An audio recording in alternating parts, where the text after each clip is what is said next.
Great morning guys.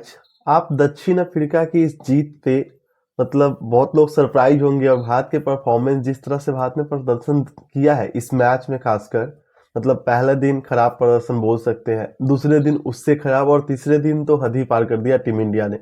मतलब हर दिन मतलब एक खराब शो लेके आती थी। पहले दिन बल्लेबाजी अगर हम केएल राहुल को बोले तो वो संकट मोचक जो पारी था उनका, वो अब संकट मोचक तो नहीं बोल सकते, एक प्रकार से बोल सकते हैं कि भारत की लाज बचाई थी। और केएल राहुल को छोड़ के वो पहली पारी में कोई भी बल्लेबाज टिक के खेल नहीं सका। अगर हम दूसरे दिन की बात करें तो जसप्रीत बुमराह को छोड़ के कोई भी बॉलर्स भारत को मतलब विकेट नहीं दिला पाया, मतलब जसप्रीत बुमराह का साथ नहीं निभा पाया। अगर जसप्रीत बुमराह भी खराब गेंदबाजी करते तो शायद स्थिति और भी बदतर होती। और तीसरे दिन तो इंडिया ने हद ही पार कर दिया। पहले मतलब वो लीड लेते 163 रनों की दक्षिण अफ्रीका और भारत मतलब 36 रन और एक पारी से ये मैच गंवा देती है। विराट कोहली को छोड़ दिया जाए जो पहले मैच में भी संघर्ष दिखाए थे, उनकी पारी को छोड़ दिया जाए 76 रनों की तो भारतीय टीम 100 के अंदर ही ऑल आउट हो सकती थी। लेकिन विराट कोहली ने फिर से अंत तक संघर्ष किया। उनके साथ कोई भी बल्लेबाज दूसरा नहीं था जो टिक कर खेले और टीम इंडिया को कम से कम मतलब वो पारी की हार से बचाए, लेकिन ऐसा किसी ने नहीं किया।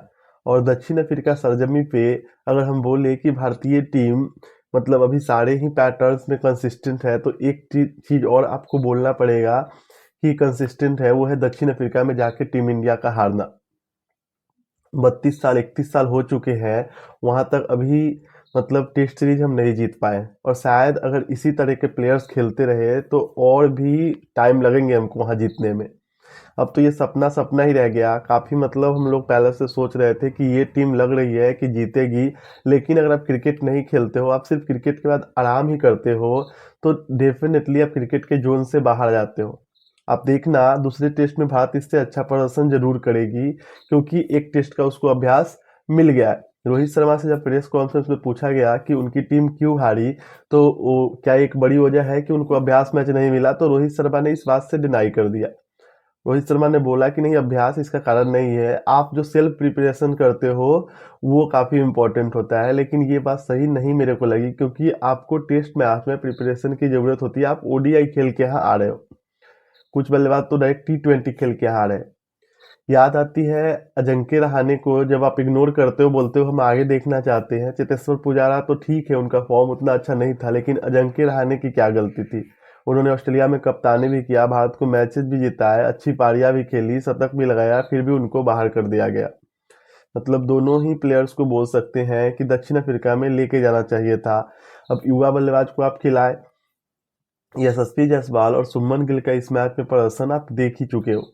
अगर हम बात करें श्रेयस अय्यर को भी आप लेके चलते हो तो उनके प्रदर्शन तो और भी खराब रहा।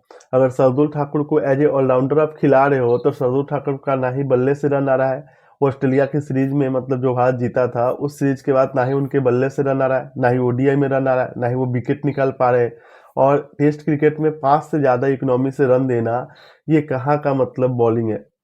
तो आप ओवरऑल परफॉर्मेंस अगर भारत की बात करोगे, ओवरऑल परफॉर्मेंस मैं इसलिए बोल रहा हूँ क्योंकि भाई बैटिंग से रोहित शर्मा ने कहा कि ये 400 वाला विकेट नहीं था, लेकिन बैटिंग से भी तो आपने 300 नहीं बनाया।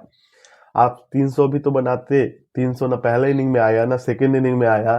तो रोहित शर्मा के भी बात से कहीं ना कहीं मैं मतलब बोल सकते हैं कि एक तरह से सहमत नहीं हूँ, क्योंकि भाई रोहित शर्मा ने बोला कि ये 400 वाला विकेट नहीं था, लेकिन आपने भी तो रन नहीं बनाया।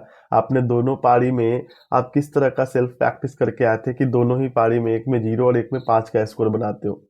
तो ये हार बड़ी हार है और इससे सबक लेना पड़ेगा और विदेशी सरजमी पे कहीं ना कहीं आपको एक अभ्यास मैच तो बीसीसीआई को करना चाहिए ही चाहिए। आपको क्या लगता है क्या रहा बड़े हार का वजह? क्या बल्लेबाजी का प्रदर्शन, या रोहित शर्मा जैसे बोल रहे हैं कि 400 रन हमने बनाने दिया, वो 400 वाला विकेट नहीं था? तो क्या मतलब बॉलिंग के खराब प्रदर्शन या ओवरऑल प्रदर्शन जो भारत का था वो तीनों ही डिपार्टमेंट में फ्लॉप था? आपको क्या लगता है? आप कमेंट करके हम बता सकते हैं। धन्यवाद।